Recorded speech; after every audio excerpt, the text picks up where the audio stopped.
Blood में, हमारी धातुओं में जो ऊपर नीचे आता है वो अनादे नाम कर्म के उदय से, इसलिए उसको क्षय के लिए वहाँ पर उन्होंने बताया। ऐसा वहाँ पर आदे अनादे ऐसे नाम कर्म, स्थिर अस्थिर ऐसे अलग अलग नाम कर्मों के अलग अलग वहाँ पे अर्थ निकाल लेना।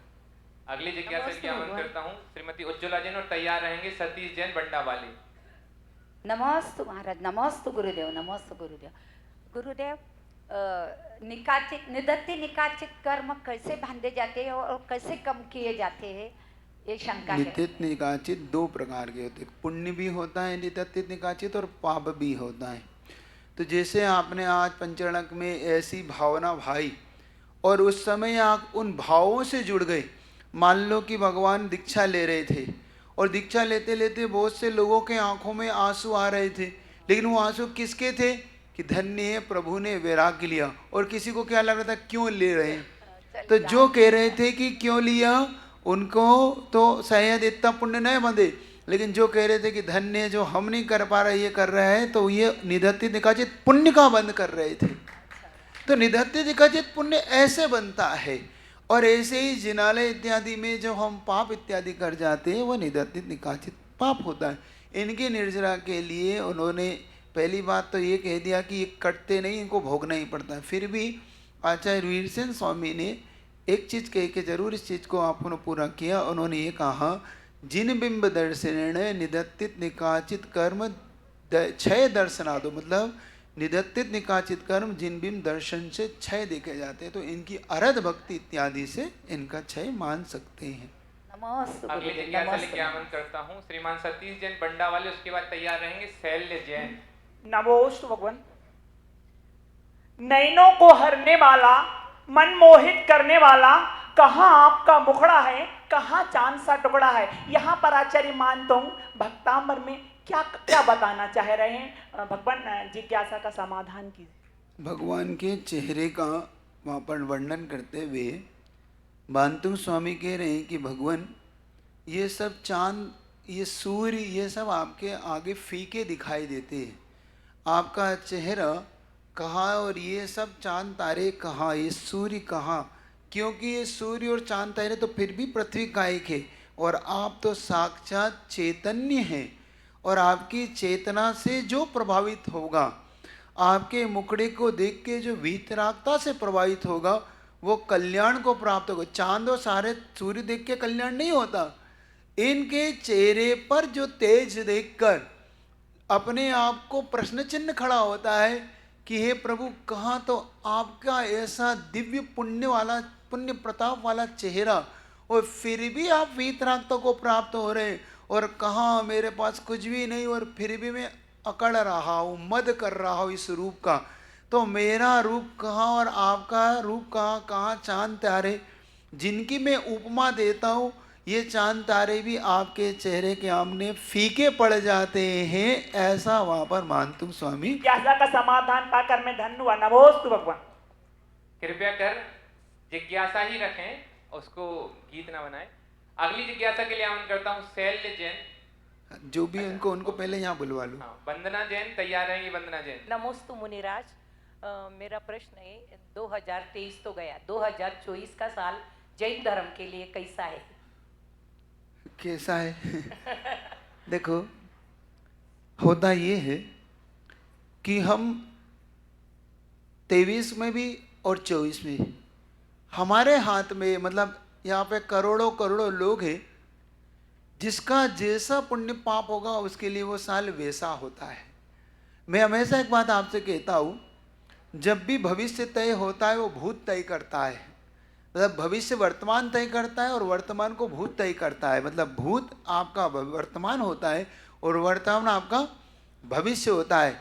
तो अगर आप 2024 अपने मन के अनुरूप चाहते हो तो 2023 की विदाई हमारे अनुरूप करना सीखो। एक कहे आपसे एक 4 लाइन कही थी, गॉड से भगवान कहता है, तू करता वो है जो तू चाहता है, तू करता वो है जो तू चाहता है, पर होता वो है जो मैं चाहता हूँ। तू करता वो है जो तू चाहता है, पर होता वो है जो मैं चाहता हूँ। इसलिए तू कर जो मैं चाहता हूँ, फिर वो होगा जो तू चाहता है।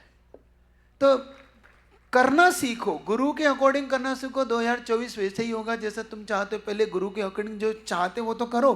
तो मैं कहना चाह रहा हूँ इस बार 2023 को 31 दिसंबर की विदाई गुरु के अनुसार करो, फिर 24 की शुरुआत देखो कैसी होती है। ठीक है, चलिए। नमस्ते महाराज जी। और महाराज श्री ने जो बताया कि विदाई, तो विदाई क्या है, इस बार दीक्षा कल्याण भगवान की दीक्षा होगी और आगे मोक्ष को जाएंगे भगवान। उन भगवान का महामस्तकाभिषेक 1 जनवरी को रखा गया है और उसकी पूर्व संध्या में 31 दिसंबर को शाम को 1008 मंडलों से भक्तांबर स्रोत की महाआराधना रखी गई है। तो इसी पंडाल में इसी पंडाल में उस आराधना में सम्मिलित होकर आपको इस साल का अंतिम दिन मनाना है। तो उसके लिए महाराज जी ने बोला है कि आप सबको उस मारने में जरूर बैठना है। आगे की जिज्ञासा रखेंगी। तो नाम वो नाम लिखा रहे हैं कि कौन लिख रहा है, इसके बाद लिख लेना है। कोई भी मांडला कोई लिए नहीं, मांडले के लिए जो भाव रखना चाहता है उसका नाम इसके बाद लिखवा लेना। ठीक, जो भी 48 दीपों से भगवान की आराधना करना चाहता है 31 दिसंबर परिवार सहित अलग अलग मांडले मिलेंगे, एक एक परिवार को अलग अलग मांडले दे दिए जाएंगे और बढ़िया यहाँ पे आप लोग आनंद पूर्वक अपन यहाँ पर करेंगे। चलिए अगली जिज्ञासा के लिए वंदना जैन, उसके बाद तैयार रहेंगे स्निग्धा दोषी। नमोस्तु गुरुवर, नमोस्तु गुरुवर। अपने गृहस्थ जीवन में अनेक अपन गलतियां करते हैं, उसका प्रायश्चित्त भी अपन गुरुओं के पास जाकर लेते हैं। वो पूरा करने के बाद अपन क्या करें? उनके करने के बाद हमारे यहाँ पर पाप को कम करने के 4 तरीके बताए। पहला निंदा गर्रा, मतलब अपनी स्वयं की निंदा, मतलब स्वयं में पश्चाताप करना। गर्रा मतलब अपने आलोचना करना गुरु के पास जाके। दूसरा बताया प्रायश्चित ग्रहण करना उनके पास जाके। तीसरा बताया प्रायश्चित को पूरा करना और चौथा बताया ध्यान। जब हमारा प्रायश्चित पूरा हो जाता है तो फिर हम अपने शक्ति के अनुसार ध्यान इत्यादि सामयिक इत्यादि करके अपनी आत्मचिंतन को करें, जिससे कि आने वाले कर्म और जल्दी से ढीले होकर खिल सके। ये वहाँ पर उन्होंने बताया। अगली जिज्ञासा के लिए स्निग्धा दोषी, उसके बाद तैयार रहेंगी श्रीमती चंदा जैन। नमोस्तु महाराज जी। नंदीश्वर द्वीप की वंदना और पंचमेरु की वंदना में खाली भव्य जी भी पहुंच सकते कि अभव्य भी कर सकते? अब वहाँ पे ऐसी कोई शर्त तो नहीं लगाई उन्होंने। भव्य भव्य की शर्त सिर्फ समोशरण के अंदर की है, क्योंकि समोशरण में अभव्य का प्रवेश नहीं होता, मात्र भव्य जीव का प्रवेश होता है। तो देखा जाए तो भव्य जीव ही समोशरण में प्रवेश करता है, लेकिन नंदीश्वर द्वीप में और चूँकि देवताओं का वहाँ पे वास है, देवता कौन कौन वहाँ जा सकता है, ऐसी कोई शर्त उन्होंने नहीं दी।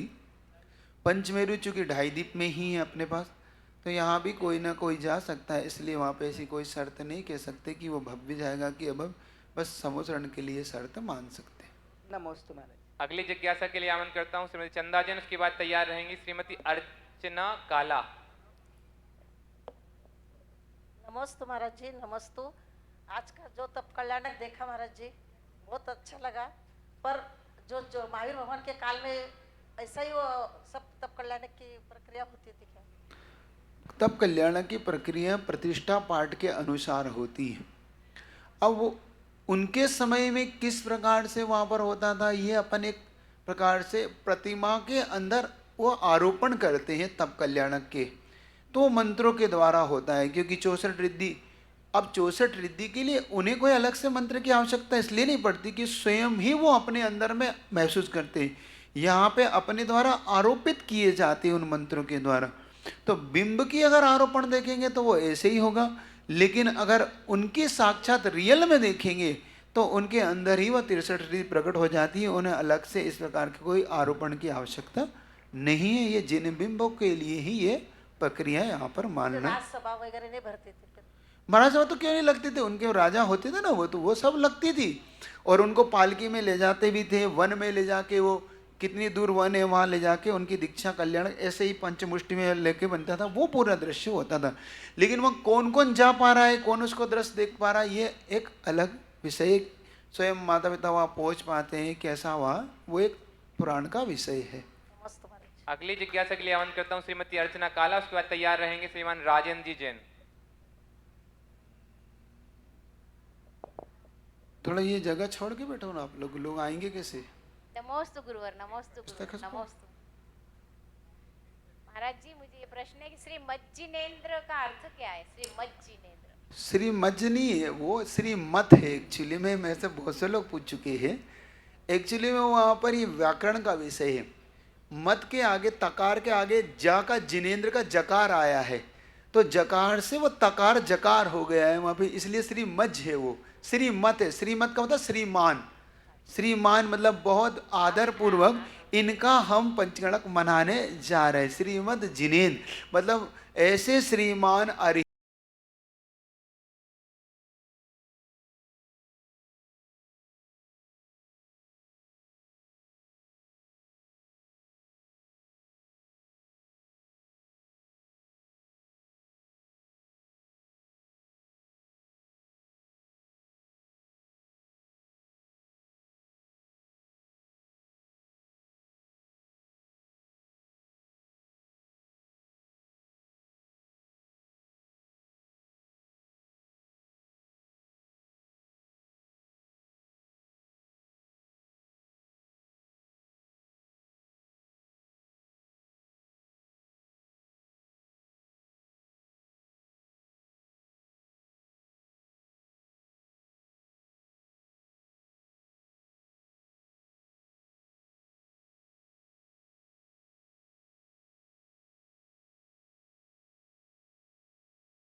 तो हमने देखा कि देखो पापों के लिए आदमी कितना खर्च करता है। 2 घंटे के टेंट लगाने के लिए 1-1 1.5 करोड़ का डेकोरेशन होता है उन पंडालों में। हम देख के दंग रह गए, सुन के दंग रह गए कि 2 घंटे बाद पंडाल से सब विदाई हो जाएगी और नया व्यक्ति यहाँ पे शादी के लिए आ जाएगा। तो पापों के लिए व्यक्ति बहुत खर्च करता है, लेकिन जब बात आती है धर्म और धर्म ध्यान करने के लिए, तो जो व्यक्ति इस भोजनशाला का पुण्यार्जक बकता है वो सुनो। मान लो अगर आप जिस दिन भोजनशाला के बनते हो और उस दिन हजारों लोग जो आते, हजारों लोग के पुण्य का छठा हिस्सा आपके खाते में जाता है जो भोजनशाला का पुण्यार्जक बनता है। क्यों? क्योंकि भूखे पेट भजन ना होए गोपाला, संभाल तेरी कंठी और संभाल तेरी माला। भूखे में कुछ नहीं होता।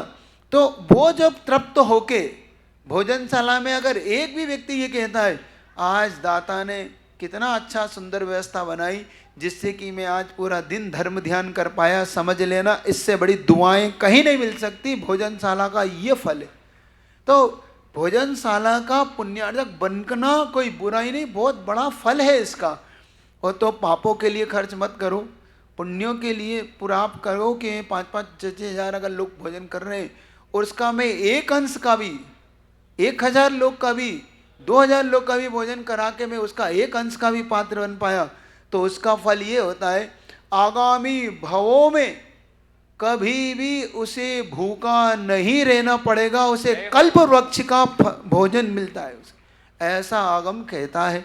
तो ये भोजनशाला का पुण्यार्जक बनना एक बहुत बड़ा काम है, ये बनना ही चाहिए। इसे कहीं भी बहुत बड़ा काम है। हमने तो हर जगह देखा है कि व्यक्ति चला के, कई जगह तो मैंने ऐसे भी लोग देखे कि जिनको सिर्फ अन्नदान करने में ही आनंद आता है। वो कहते नहीं अन्नदान ही करना है मुझे। तो आपके यहाँ अगर अन्नदान होता है, कोई ऐसा कार्य हो रहा है तो मेरा नाम उसमें लिखो, पता किया। और विशेष तौर मैंने देखा ये श्वेतांबर समाज, अन्य समाजों में बहुत बड़े बड़े चौविहार खोलते हैं। वो चौविहार जानते, चारों प्रकार के भोजन के रात्रि को छोड़ के जो दिन में होता है उसे चौ यार बोलते।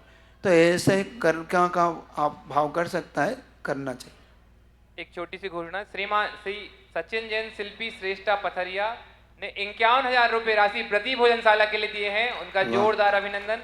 और एक नवीन जैन, नवीन के मित्र हैं, वो जैन नहीं है लेकिन जैन धर्म को थोड़ा समझते हैं, श्रीमान दीपक गोरानी दयाराम गिरानी सिंधी परिवार से, उन्होंने 11,000 की राशि देखो, प्रति भोजनशाला के लिए दिया। अजैन बहुत- होकर भी तो ये बहुत बड़ा कार्य। चलिए अगली जिज्ञासा के श्रीमान अनिल जैन। चलिए। नमोस्तु महाराज श्री।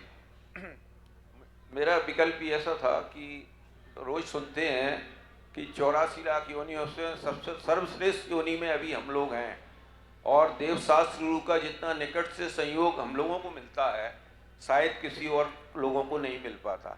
लेकिन उसके बावजूद भी देखा जाता है व्यवहार में, मंदिरों में या समाज में, सब जगह इतना हेल्दी एटमॉस्फेयर क्यों नहीं मिलता हम लोगों को, इतनी सब कुछ जानते हुए।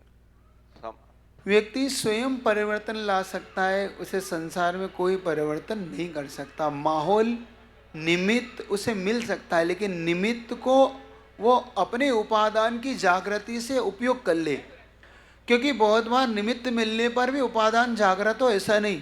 आप कह रहे हो साक्षात महावीर भगवान को तो आदिनाथ का समोषण मिल गया तो नहीं बदले, तो कभी कभी उपादान कमजोर पड़ जाता है निमित्त के होने पर भी, और कभी कभी उपादान इतना जागृत होता है कि वहाँ निमित्त सहज, जैसे कि वही महावीर भगवान का जीव सिंह की पर्याय में 2 चारण दी मारे मुनिराज के निमित्त से पलट गया। तो ये निमित्त नैमित्तिक संबंध उपादान कभी कभी निमित्त, इस प्रकार से देखा जाता है। तो ये पंचम काल है, ऐसा कहा जाता है कि अधिकतम लोग नरक से आए नरक चले जाएंगे। तो ये सब कैसे होगा अगर वो बदल जाएगा तो तो आपको अगर बदलना है, आप चाहते हो कि आपको स्वर्ग मिले, तो मेरा आप सबसे कहना है इस जीवन का सदुपयोग करके अपने आप को पुण्य के खाते में ले आइए, वरना बहुत कठिन हो जाएगा आने वाला जीवन। अगली जिज्ञासा की आमंत्रण करता हूं मैं श्रीमान अनिल जैन सुसगांव। उसके बाद तैयार रहेंगी संपदा जैन। महाराज जी के चरणों में त्रैवा नमस्तु। महाराज जी, जैसा कि आपने बताया था कि कायोत्सर्ग हमें 27 स्वाच्छ्वास में पूरा करना चाहिए, पर मैं बहुत बार देखता हूँ कि मैं जब भी ये कोशिश करता हूँ कि 27 बार में स्वाच्छ्वास में पूरा करूँ कायोत्सर्ग, तब तक बहुत सारे लोगों का हो चुका होता है और आगे की क्रिया शुरू हो जाती है। तो ऐसे में आपकी तरफ से मैं संदेश सबको पहुँचाना चाहता हूँ कि जब कायोत्सर्ग क्या होता है कि बहुत से लोग को ऐसा लगता है कि हम ओम ओम बोलेंगे तो ओम भी नमोकार मंत्र है, इसलिए हमारा ओम ओम करा उन्होंने और 27 बार पढ़ के उन्हें शुरू कर दिया। किसी ने अरहंसित पढ़ा, आप पूरा पढ़ रहे हैं, और कोई श्वासोश्वास से करता है, कोई नमो रिंद्र नमो सिद्धा नमो हर नमो जा, ऐसे बढ़ के पढ़ता है। तो इसलिए ये चेंजेस देखे जाते हैं, लेकिन श्वासोश्वास से करने से ही वो कायोत्सर्ग पूरा होता है। तो जो लोग ये जल्दीबाजी करते हैं उनको चाहिए कि थोड़ा शांति से 1 मिनट आधा मिनट का फ़र्क पड़ता है, कोई ज़्यादा इसमें फ़र्क नहीं आता। लेकिन हमारी पूजा करने की जो पद्धतियाँ, या हम कहें कि ऐसी हमारी आदत हो गई है कि अब हमें पूजा भी एक एक्सप्रेस गाड़ी से भी तेज करते हैं हम, इसीलिए हम कहीं नहीं पहुंच पाते। अगली जिज्ञासा के लिए आमंत्रण करता हूं श्रीमती संपदा जैन। उसके बाद तैयार रहेंगी सम्मी।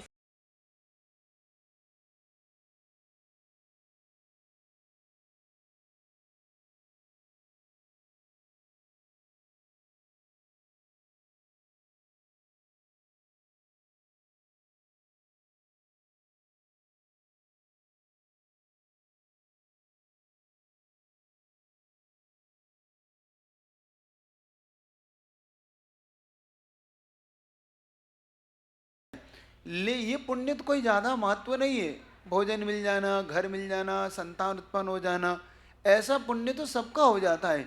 साथ ही से ये पुण्य वो होता है जैसे कि सीता का बताया था आपके लिए, जैसे कि हनुमान का बताया था, जैसे कि लवंकुश का बताया।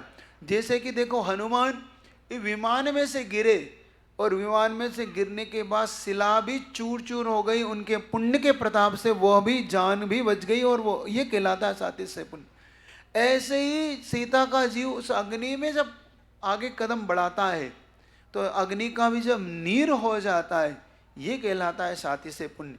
तो पुण्य और साथी से पुण्य बहुत अलग होता है।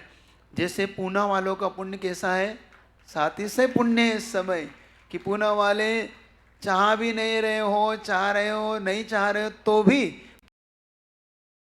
बरस रहा है इस समय। ब्रह्मचार्य विद्यासागर जी महामुनि राज की। साथी से पाप भी होता है क्या महाराज जी? साथी से पाप, साथी से पुण्य में ही लगता है, पाप में नहीं। पाप ऐसा कह सकते तीव्र पाप। अगली जिज्ञासा के लिए तैयार रहेंगी समिता जैन। नमो। चौथे काल में दुख होता है और जीव को वैराग्य आता है और तब करके मोक्ष की प्राप्ति होती है। पंचम काल में भी दुख है, जीव को वैराग्य भी आता है, हम आपको तप करते हुए देखते हैं, बट मोक्ष की प्राप्ति संभव नहीं है, ऐसा आगम में कहा है। मुझे प्रश्न होता है कि ऐसा क्यों, मतलब आगम में कहा है बट सब कुछ सिनेरियो सेम है, तो क्यों ऐसा? नहीं, उसमें अंदर आता है कुछ चीज़ों का, जैसे कि मुक्ति की प्राप्ति के लिए वज्र विषम नारद सहनन की आवश्यकता होती है, और वह वज्र विषम नारद सहनन पंचम काल में नहीं होता। मतलब जिससे मुक्ति शुक्ल ध्यान की प्राप्ति के चाहिए, क्योंकि वज्र विषम नारद सहनन उस शुक्ल ध्यान के लिए कारण बनता है, वह भी नहीं होता। इस प्रकार की विशुद्धि, वह भी इस प्रकार तीव्र विशुद्धि नहीं हो पाती, स्वर्ग का पात्र बन पाता है। इसलिए कुछ वहाँ पे कंडीशन हो जो चाहिए, बाहरी भीतरी तो चाहिए ही चाहिए, लेकिन बाहरी भी कुछ ऐसे स्वरूप चाहिए जिसके कारण वह मोक्ष की प्राप्ति। श्रीमती सविता जैन, उसके बाद तैयार रहेंगी श्रीमती सारिका जैन। नमोस्तु महाराज जी, मेरा प्रश्न है कि जब आज आदि कुमार दीक्षा के लिए निकल रहे थे तब उनके माता पिता जिस प्रकार विलाप करते हैं, तो क्या आपको एक क्षण के लिए कभी अपना दीक्षा दिवस याद आता है या अपना माता पिता का विलाप याद आता है उस क्षण में कभी? मुझे तो ये उसमें डूबा रहता हूँ मुझे ऐसा लगता है साक्षात, क्योंकि वह क्षण इतना विशुद्धि वाला होता है। मुझे लगता है कि देखो भगवान आदिनाथ कितने महान थे, सब कुछ है, सब कुछ प्राप्त था, लेकिन उन्हें कोई भी रिझा नहीं पाया। एक क्षण में उन्होंने अपने उस वैराग्य को प्राप्त होकर तत्क्षण मुंह पलट लिया। पूज्य गुरुवर कहते थे कि ऐसा वैराग्य कैसा होता है, तो उनसे प्रश्न किया तो गुरुजी ने कहा कि जैसे ये वस्तु रखी है, जब तक कह रहे हो मेरी है तब तक ये आप उसके प्रति मोह से अटैच हो, और जैसे ही वस्तु में और आपने मुख इधर मोड़ लिया और वस्तु पराई हो गए, आप वैराग्य को प्राप्त हो गए। तो उन क्षणों को जीना है, ना कि उन क्षणों में अपना वैराग्य। ये याद कर सकते हैं कि देखो आचार्य श्री ने कैसे अपने संस्कार किए थे, हमारे ऊपर मुनि बने के जैसे संस्कार किए थे, तो वो याद करो, वो वैराग्य का क्षण ऐसे याद करो तो अलग बात है। बाकी तो उनके क्षणों में डूबकर जीना, उनसे अटैच होना चाहिए, मैं तो ऐसा मानता हूँ। ये थोड़ी सी सामने जो लाइट है ना, इसको थोड़ा मुंह पे आ रही है, वो कोनी वाली चल, वो लाइट साइड की वो बंद कर दो, वहाँ पे वो वाली लाइट। इधर नहीं, वो सामने देखो भाई, उधर सामने, बिल्कुल सामने, इधर मत जाओ, उधर सामने, हाँ वो, ये दोनों लाइट का मुख पलटो थोड़ा। चलो अगली जिज्ञासा के लिए आमंत्रित करता हूँ श्रीमती सारिका जैन, उसके बाद तैयार रहेंगी किरण कोठारी। बारंबार नमोस्तु नमोस्तु नमोस्तु महाराज जी। महाराज जी, जैसे कोई भी कार्य हम सिद्ध करना चाहते हैं तो सब लोग कहते हैं कि पहले विशुद्धि बढ़ाओ। जैसे आचार्य जी का प्रणगाहन करना है, कोई भी बड़ा कार्य करना है तो विशुद्धि बढ़ाने के लिए कहा जाता है। तो विशुद्धि बढ़ती कैसे है और हमको पता कैसे चलेगा कि हमारी विशुद्धि बढ़ रही है? विशुद्धि बढ़ती अपने तीव्र भावों से। हम जब उस भाव में डूबते हैं, हम उसमें एक में होने लग जाते हैं, क्योंकि हमें वस्तु संकलेश से प्राप्त नहीं होती। कभी कभी हम बहुत ज़्यादा संकलेशित हो जाते हैं, हमें नहीं मिल रही, हमें पड़गा नहीं मिलता, हमें तरफ देखा नहीं जाता, इससे नहीं मिलता। हमेशा अपाय विषय और विपाक विषय धर्म ध्यान करना चाहिए हमेशा। एक मैंने कहा था गुणशु प्रमोदम, हमेशा गुणों जैनों को जिनको प्राप्तव्य है आपको चाहिए, तो जिन्हें प्राप्त हुई है उनके गुणों को देख के जो प्रमोद भाव आता है, लेकिन हम क्या करते हैं, उल्टा करते हैं, हम उससे जलते हैं, जेलेसी करते हैं, हम में कूटते हैं, ईर्ष्या जो भाव आता है, इसके कारण हमारा बचा कुचा पुण्य और छीन हो जाता है और वस्तु हमसे दूर हो जाती है। जैसे मैं बताता हूँ, मान लो आप कभी कभी जिनालयों में इत्यों में बोली लगती तो आपके मन में आता है बहुत भाव कि मैं भी दूं, मैं भी दान करूं, मैं भी ऐसे पद को प्राप्त करूं, मैं भी सोदर बनूं, मैं भी ऐसा मूर्ति का दाता बनूं। लेकिन आप क्या करते, उस समय भावना तो करते हैं, जैसे ही बोली छूटती है, हाँ पता था ये सब कहाँ का पैसा कमाया है और कैसे खरीद लिया, हम उल्टा चलते हैं। और जब हम उल्टी बातों में चलते हैं तो निश्चित तौर पर हमारा पुण्य क्षीण होता है। तो आपसे मेरा कहना है, जब भी विशुद्धि बढ़ाना हो तो हमेशा अच्छे कार्य करो। मान लो आपको मूर्ति देना है और आप नहीं दे पाए, तो जिसने मूर्ति दी है उसे कहिए धन्यवाद, आपका धन्य है, धन्य आपने मूर्ति दाता बने। ऐसे ही आचार्य जी का पड़गान चाहिए, तो जिन्होंने आचार्य जी का पड़गान करा है उनके लिए कहिए धन्य है आपका, आपके मैं आर की अनुमोदना करता हूँ, आपके यहाँ धन्य, आपके ऐसे भगवान स्वरूप गुरुदेव पधारे। इससे बहुत जल्दी आपका पुण्य बढ़ेगा। लेकिन हम उल्टे चलते हैं, हम क्या कहते हैं, हमें तो मालूम था गुरुजी कहाँ जाएंगे, हमारी नीति ऐसी है ना, हमें तो मालूम था वहाँ जाना ही था, वो तो फिक्स था पहले से ही उनको, अब बताओ हमारा क्या होगा। हम उसके एक होता है आकर्षण का नियम, हम आकर्षण के नियम को नहीं समझ पाते कभी भी, हम वस्तु से विकर्षण और कर लेते, मतलब उससे टूट और जाते हैं, है ना। आप आकर्षण के नियम को पढ़ो, जब भी किसी वस्तु का आकर्षण करना हो तो उसके गुणों से भरो, उसके गुणों की ओर आकर्षित होना और उसे प्राप्त करने की बार बार भावना भाना कि धन्य जिन्हें प्राप्त हुई, धन्य ऐसा मुझे अवसर, तब ये चीज़ विशुद्धि लाती है अंदर से। और हम छोटी सी भी वस्तु तो उसमें भी वो जब विशुद्धि बढ़ाते हैं तो धीरे धीरे वही एक बड़ी वस्तु बन जाती है। तो इस प्रकार से आप करिएगा जिससे कि आपको यह सब प्राप्त हो। महाराज जी, हमको कैसे पता चलेगा कि हमारी विशुद्धि बढ़ रही है? मिल जाएगा तो पता पड़ गया। अगली जिज्ञासा के लिए श्रीमती किरण कोठारी, उसके बाद तैयार रहेंगे भास्कर जैन। नमोस्तु महाराज जी, नमोस्तु, वन वचन काय से नमोस्तु। महाराज जी, मेरा प्रश्न ये है, जैसे अपन पूजा करते हैं फिर बाद में शांति पाठ पढ़ते हैं, शांति पाठ में आता है सोलम तीर्थंकर सुखकारी, तो सोलम का अर्थ संख्या से है या किसी उस शब्द का अर्थ दूसरा है?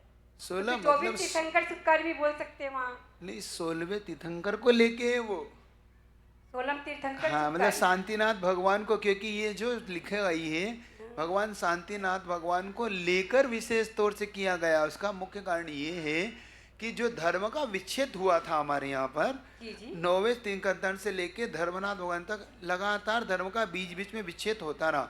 लेकिन ऐसे शांतिनाथ भगवान का जब से जन्म हुआ, जब से आज तक धर्म का कभी भी विच्छेद नहीं हुआ। इस उपकार को मानते हुए भगवान शांतिनाथ को लेके हम आगे बढ़ते हैं। धन्यवाद महाराज जी, तहे दिल से धन्यवाद। अगली जिज्ञासा के लिए श्रीमान भास्कर जैन, उसके बाद तैयार रहेंगी सुजाता धुमाई कोल्हापुर। नमस्ते महाराज जी। महाराज जी, आज का दिन था पंचकल्याणक का, उसमें विवाह संस्कार दिखाया गया था, तो जैनागम में आदर्श विवाह संस्कार की क्या प्रक्रिया है?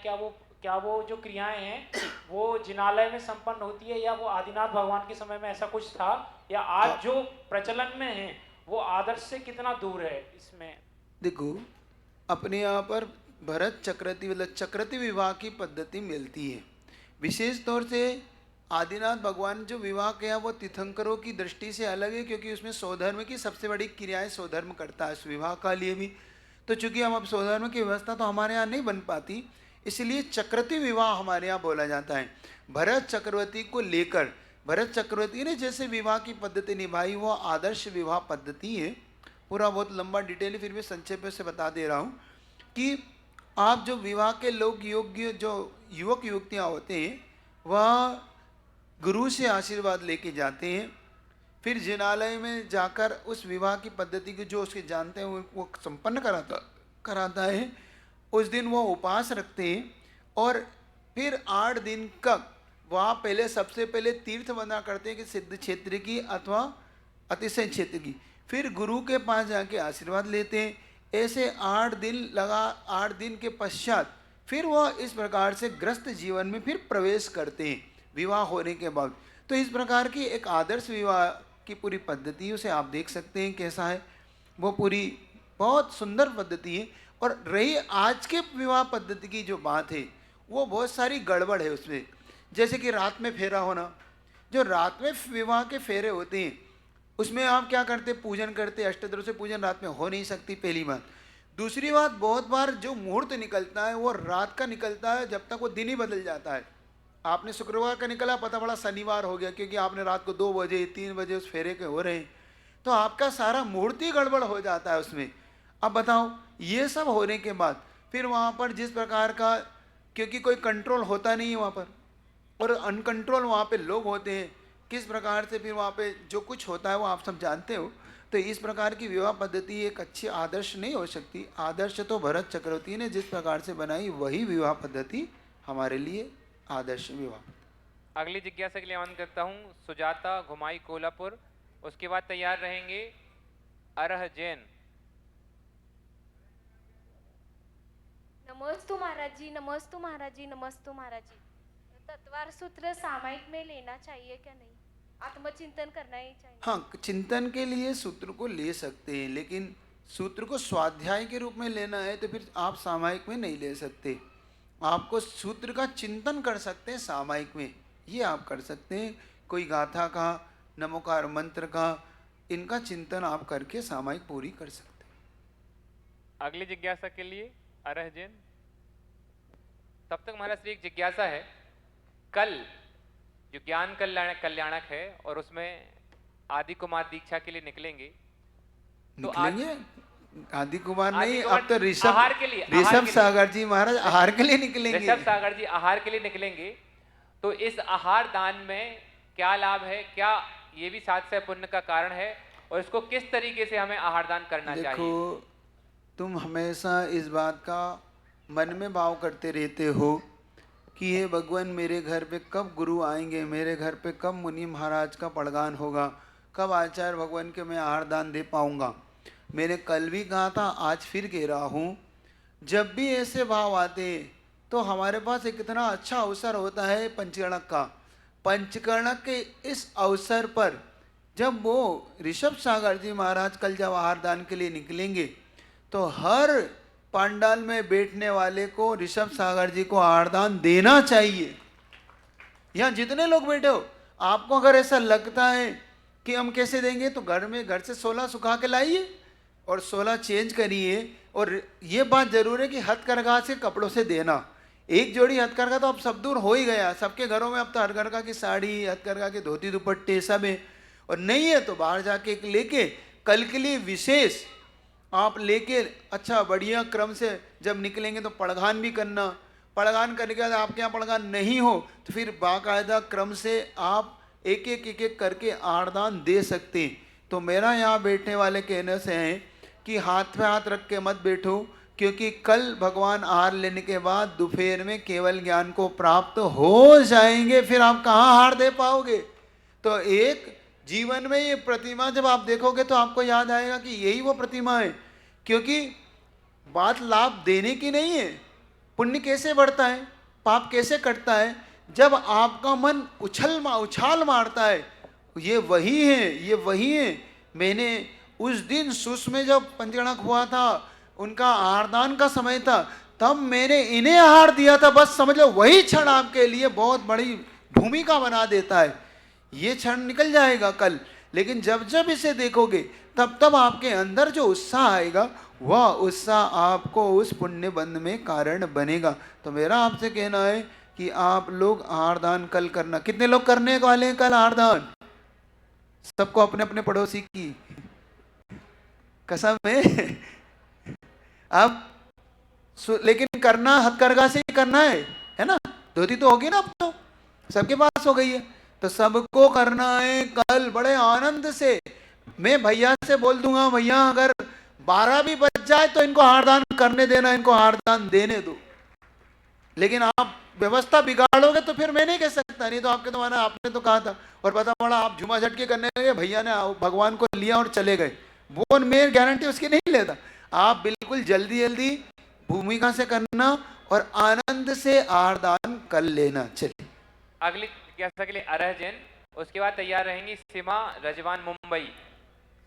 नमोस्तु महाराज जी, मेरा यह प्रश्न है कि जो जैन रामायण है उसमें जो लक्ष्मण थे वो नायक क्यों थे, जबकि राम को नायक बनना चाहिए था और जो लक्ष्मण थे वो नरक गति में भी गए थे। वो ठीक, एक बात याद रखो, हमारे यहाँ पर 3 लोक कहा जाता है। तो लक्ष्मण जी पहले ऊर्ध्वलोक से आए, वो मध्यलोक में आए, फिर अधोलोक में। 3 लोक के नाथ है ना वो, तो इसलिए लक्ष्मण जी को 3 लोक का नाथ कहा जाता है। ऊर्ध्वलोक, ऊपर, अधोलोक, क्योंकि लक्ष्मण जी के विशेष तौर से उनके यहाँ जो जल है समुद्र में, वैष्णव दर्शन में क्या माना है, वैष्णव दर्शन में समुद्र के अंदर, तो वो अधोलोक में है, इसलिए वहां पर अधोलोक, अधोलोक के नीचे नरक है। तो कुछ लोग ऐसा भी कहते हैं कि अधोलोक में गए वहां पर, है ना। तो अपने को क्या कहना है, लक्ष्मण जी कहाँ गए, अधोलोक में, क्योंकि वो 3 लोक के नाम थे ना, ऊपर, मध्य। अब रही बात वो नायक की, तो नायक होने का वहां पे अर्थ इतना सा है कि नायक का मतलब होता है नारायण, और नारायण की पदवी वहां पर लक्ष्मण जी के पास थी। राम बलभद्र थे, क्योंकि बलभद्र और नारायण दोनों की इतनी गजब की जोड़ी होती है, दोनों एकदम सगे। और हमेशा वैष्णव दर्शन में जरूर राम जी को मुख्य करके, बड़ा तो राम ही थे, लेकिन जैन दर्शन के अंदर जो नायक की भूमिका थी उसमें रावण को मारने की भूमिका के कारण, नारायण पद होने के कारण उनको इस तरीके से वहां पर बताया। इतना दोनों में अंतर मिलता है। 200 रामायण है इस भारत में, कितनी रामायण है, 200 नारायण में बहुत सारी ऐसे फर्क आपको देखने को मिल जाएंगे। अगली जिज्ञासा के लिए सीमा रजावत मुंबई, उसकी बात तैयार रहेंगी। रिन जैन, समय दिखला, समय दिख। नमस्ते महाराज जी। महाराज जी, प्रतिक्रमण में किसी में गारव आता है और किसी में वर्ग आता है, तो ये दोनों में क्या है? गारव और क्या आता है? तीन गारव आता है और 3 गर्व आता है, वर्ग। हाँ, वो गारव ही है, रिद्धि गारव, रस गारव और सात गारव। वहां पर तीनों गर्व कहो चाहे गारव को। गर्व का मद भी होता है, तो मद भी कह सकते हैं उसको, गर्व भी कह सकते हैं, गर्व भी कह सकते हैं। चलिए अगली जिज्ञासा रिन जैन, उसके बाद तैयार रहेंगे सचिन जैन। ऋतु जैन, चलिए। मुनीष के चरणों में दैवान नमोस्तु। मुनीष जी, जब कभी भी पंच कल्याण के विधान प्रतिष्ठान इत्यादि होते हैं तब महापात्रों का चयन होता है और वो अपने पुण्य से महापात्र बनते हैं। तो एक गृहस्थ को अपने जीवन में कौन सा पात्र कब बनना चाहिए जिससे वो पुण्य का संचय, सभी प्रकार के पात्रों का पुण्य का संचय कर सके? देखो, सबसे पहले अगर पात्री बनना है तो कर पात्री बनो। मैं तो उसका पहले सबसे पहले आशीर्वाद देता हूँ।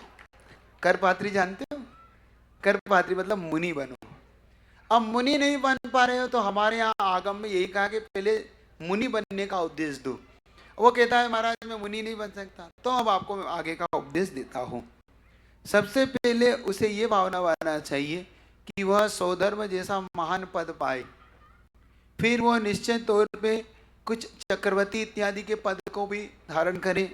मतलब जब यहाँ पे कोई ऐसे बड़े बड़े आयोजन होते तो सौधर्म बन के पंजड़ा करे, चक्रवर्ती करके कल्पद्रुम विधान करे, फिर भगवान के माता पिता बनने का पुरुषार्थ करे, फिर 2 प्रतिमा लेके वह प्रतिमाधारी बने कम से कम गृहस्थ जीवन में। इस तरीके से क्रम बना ले अपना। और नहीं कर पाए तो फिर कोई संकलेश ना करे, अपने जीवन को 2 प्रतिमाधारी बन के सब सारे चीज एक तरफ है और जो प्रतिमाधारी का पुण्य वो एक तरफ है। तो अगर असंयमी का पात्र बनना है तो इन तरीके के पात्र बन के आप एक अच्छा आयोजन मतलब धर्म की प्रभावना कर सकते हैं। और अगर आप नहीं कर पा रहे हैं तो संकलेश मत करो, जो हो रहा है उसकी अनुमोदना करो और स्वयं एक अच्छा बन के। तो सभी लोगों ने कल के फॉर्म भर दिए, पीछे परिवर्तन के भर दिए? हाँ भरो, ताकि कम से कम मुनि महाराज नहीं बन पा रहे तो मुनि महाराज की पुरानी पीछी तो लेने के पात्र बन ही सकते हो ना।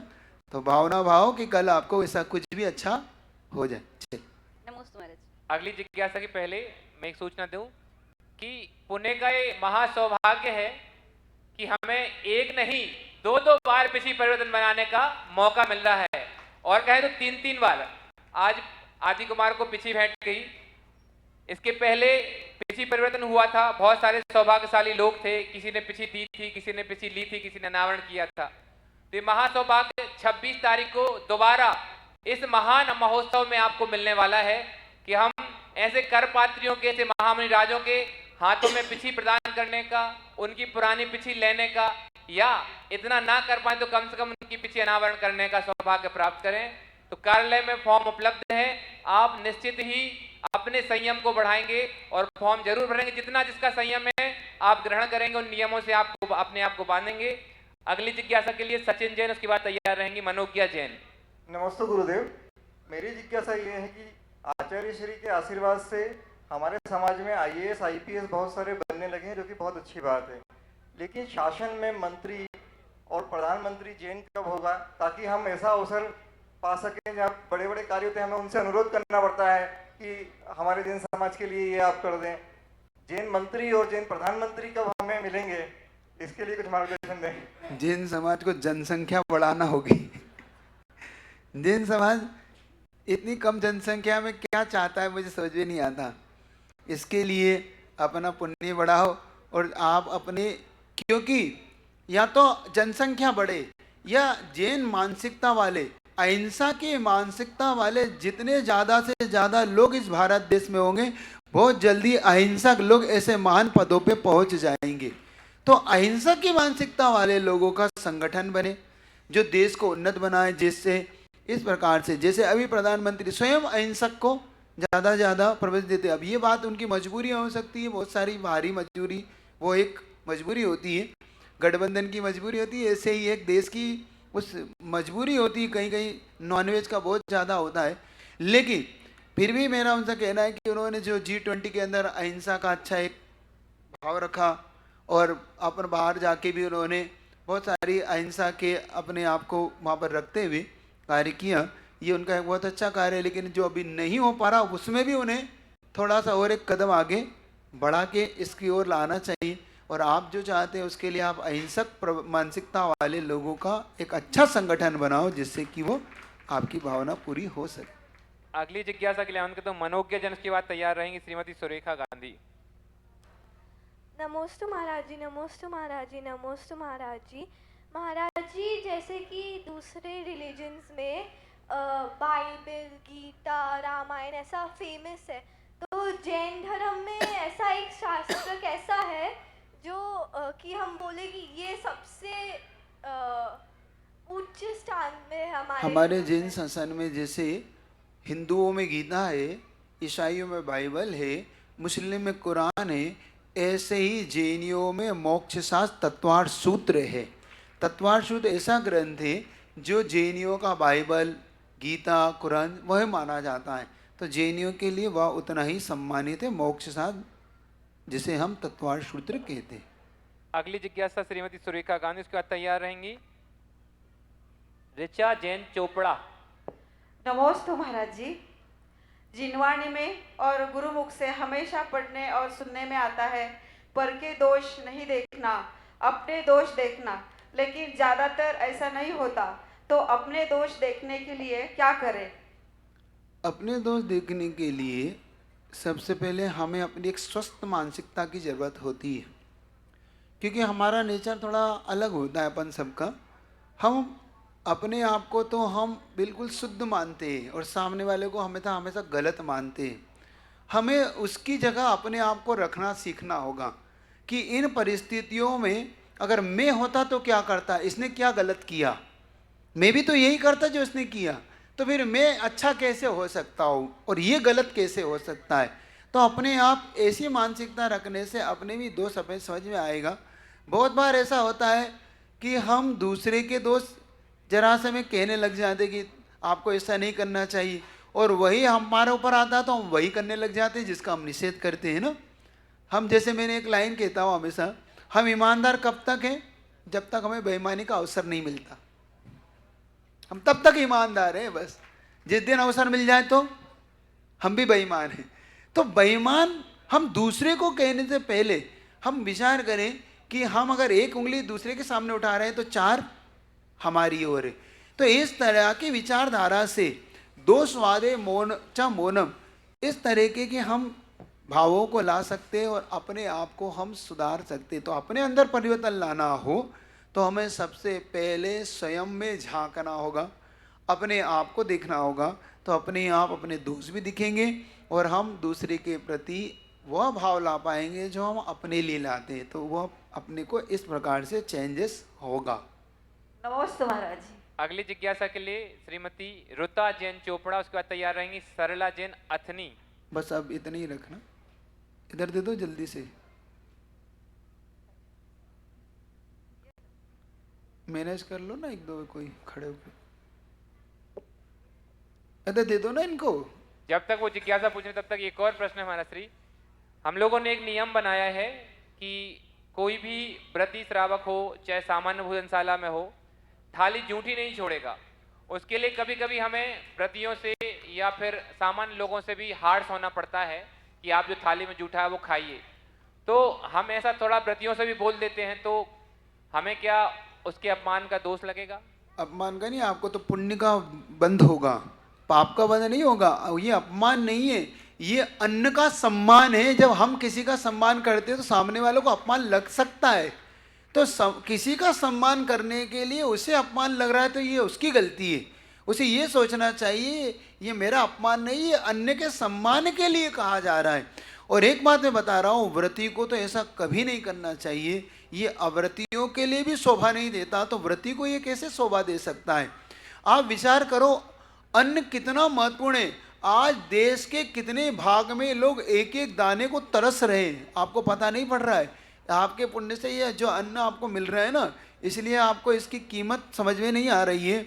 आज कई राष्ट्र ऐसे, कई देश ऐसे जहाँ पे भुखमरी चरम सीमा पे पहुंच चुकी है, जहाँ पे पड़ोसी देश देखो आटा 200 रुपये किलो हो गया वहाँ पे, सुन रहे हो? तो वहाँ पर वो खाने को भी उनको लाले पड़ रहे हैं। और आपको ध्यान रखना, ऐसे लोगों को नियम से वह बंद होता है। जब मैं कभी कभी देखता हूँ कि भिखारी जब वो भीख मांग के खाता है ना, और मैं उन्हें देखता हूँ जब वो झूठन छोड़ते हैं और उसमें से झूठा उठा उठा के बीन बीन के खाते हैं। जो लोग इस भाव में झूठा छोड़ते हैं, अगले भाव में उन्हें झूठन खाना पड़ती है दूसरों की। सीख लेना कभी, और ये नहीं यहाँ नहीं, अपने घर में भी झूठा कभी मत छोड़ना, कभी भूल से भी झूठा मत छोड़िए, अपने जितना लेना। क्योंकि एक समाज ऐसी भी है जो थाली को धोकर पी के उसे रखती है। क्यों? उनका मानना है कि अन्न का एक कण भी कहीं भूल से रह ना जाए। उनका मान्यता ऐसा है, उनकी मान्यता में, कि अगर एक कण भी रह गया तो नरकों में इन आंखों की पलकों से उठाना पड़ेगा उस कण को। ऐसी उनकी मान्यता है। इसलिए मेरा आपसे कहना है, कम से कम हमारे यहाँ जैन शासन के अनुसार कितना बड़ा पाप है, इसको पाप को समझो। नहीं तो वरना वही आप गाते रहोगे कि कण भी ना लहाए, है ना, 3 लोगों को नाज जो न खाए, मिटे न भूख कण न लाए, सागर जैसो पानी पिया फिर भी एक बूंद न पाए, है ना, ऐसा वहां पर लिखा हुआ है। थोड़ा सा ध्यान दीजिए। इस सभा का एक अंतिम प्रश्न सबसे छोटी उम्र की बच्ची के द्वारा पूछा जा रहा है। आपका स्वागत है, प्रश्न पूछिए बेटा जल्दी। नमस्ते महाराज जी, आपण मंदिरात जातोय, भगवंतांना तांदूळ का चढवतोय? नमस्ते महाराज जी। पहले तो मैं तुम्हारा मराठी समझ नहीं पाया, फिर भी मैं जितना समझा उत्तर बताता हूँ कि हम चावल क्यों चढ़ाते हैं। मतलब मैं मराठी सीख गया। हम चावल इसलिए चढ़ाते हैं बेटा, हम भगवान के पास भक्त बन के जाते हैं, भिखारी बन के नहीं। हम क्या बन के जाते हैं? जो लोग भगवान के पास खाली हाथ जाते हैं और भगवान से मांगते, वो भक्त नहीं होते, वो भिखारी होते हैं। और जो लोग भगवान के पास एक मुट्ठी चावल लेके जाते हैं, वो भगवान को बताते हैं कि भगवान मैं तुम्हारा भक्त हूँ, आपकी कृपा से आपको भी एक मुट्ठी चावल चढ़ा सकता हूँ, मेरे पास अभी आपका इतना आशीर्वाद है। तो इसलिए मंदिरों में चावल चढ़ाना चाहिए, खाली हाथ नहीं जाना चाहिए। चलिए, महाराज जी नमस्ते महाराज। आशीर्वाद झाला। नमोस्तु महाराज जी। आज आदि कुमार महाराज का दीक्षा हो गई। वो तो चले गए दीक्षा लेकर, लेकिन उनके माता पिता नाबिरा और मरुदेवी का क्या हुआ बाद में? उनको वैराग्य कब हो गया? उनके मानव जीवन में ऐसा मिलता है कि आगे जाके वो एक दीक्षित होते हैं, लेकिन मुक्ति का ऐसा कोई वर्णन नहीं मिलता कि कितने भाव में होता है, उसी भाव में होता है कि आगे होता है। इतना ही वर्णन मिलता है, क्योंकि हमारे यहाँ जब भी पिक्चर देखते हैं, कितनी देखते हैं, जहाँ हीरो की शादी हुई और पिक्चर एंड। अब आगे तुम पूछो क्या हुआ तो तुम जानते हो क्या होता है, इसलिए वो आगे की पिक्चर नहीं बताते हो, है ना, आगे की स्टोरी सबको पता है। ऐसे ही पुराण ग्रंथों में मुख्य रूप से नायक की मुक्ति बता देते हैं, फिर आगे उसमें क्या हुआ तो संक्षेप में उन्होंने जो कुछ बताया वहाँ पे इतना ही है कि वो स्वर्ग में चले जाते हैं, माँ स्वर्ग चली जाती हैं तप इत्यादि करके, और पिता अगर उस भाव में मुक्ति हो तो मोक्ष चले जाते हैं, वरना वो भी स्वर्ग चले जाते हैं और आगे जाके बहुत जल्दी शीघ्र मोक्षगामी बन जाते हैं। ऐसा वर्णन ग्रंथों में मिलता है। इतने रखते हैं, चलिएगा। तो कल पक्का आप आहार दान करेंगे ना, सुबह पक्का ना। आपके लिए एक कार्य और करना है, मेरी आपसे एक जिम्मेदारी सौंप रहा हूँ आपको, कि आप सबको ये नियम लेके जाना है कि अपने आसपास 5-5 लोगों को बताना है कि कल आहार दान देना है, बताना है। अब उनका देना नहीं देना उनका अपना पुण्य है। बताओगे ना, कितने लोगों को बताओगे? एक एक व्यक्ति, यहाँ जितने लोग बैठे अपने 5-5 लोगों को ये बताना है कि हमें कल मुनि महाराज का आहार, ऋषभ सागर जी का आहार दान करना है। और ये भी बताना है कि घर से 16 लाना है आपको, ये बताना है आपको। क्या बताना है?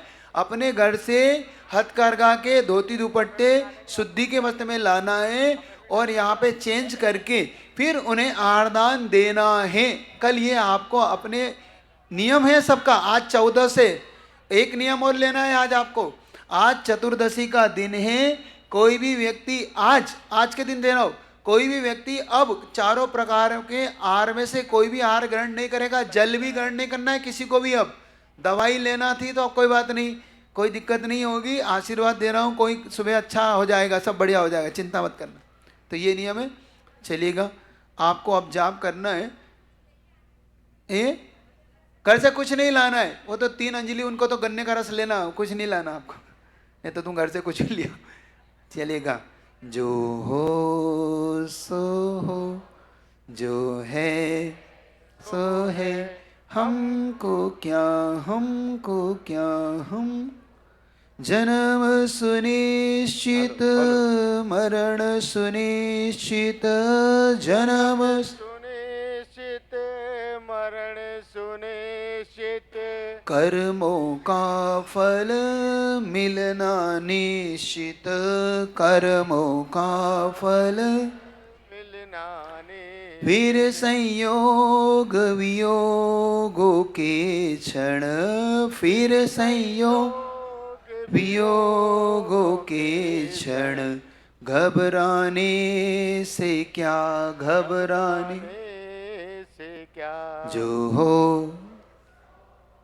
जो है सो है, हमको क्या, क्या। पत्नी दौलत बेटी भाई, पत्नी दौलत बेटी भाई, कर्म फलों की है परछाई, कर्म फलों परछाई पकड़न को दौड़े, परछाई तू पाएगा क्या, तू पाएगा क्या। जो हो सो हो, जो है सो है, हमको क्या, हमको क्या। भाव मुक्त कर कर्म फलों से, भाव मुक्त कर कर्म फलों से, बन साक्षी लख ज्ञान बलों से, बन साक्षी लख ज्ञान बलों। चेतन का परिणाम नहीं जो, चेतन का परिणाम नहीं जो। उन भावों से क्या, उन भाव जो हो सो हो, जो है सो है, हमको क्या, हमको। चलिए इतने रखते। गौरव जाप करना है आपको, जाप करना है, बता दो लोगों को, बता। गौरव गाथा प्रणेता श्री विशाल सागर जी महाराज की जय। प्रक्षणा समाधान की है क्लास श्री विद्या विशाल सागरम चैनल पर यूट्यूब पर प्रसारित होती है। आप सभी इसको ओम सब्सक्राइब करते रीम रहें। रम जाप कर लो, जाप 2 मिनट लगेंगे, 2-3 मिनट में हो जाएगी जाप। ओम रीम रम।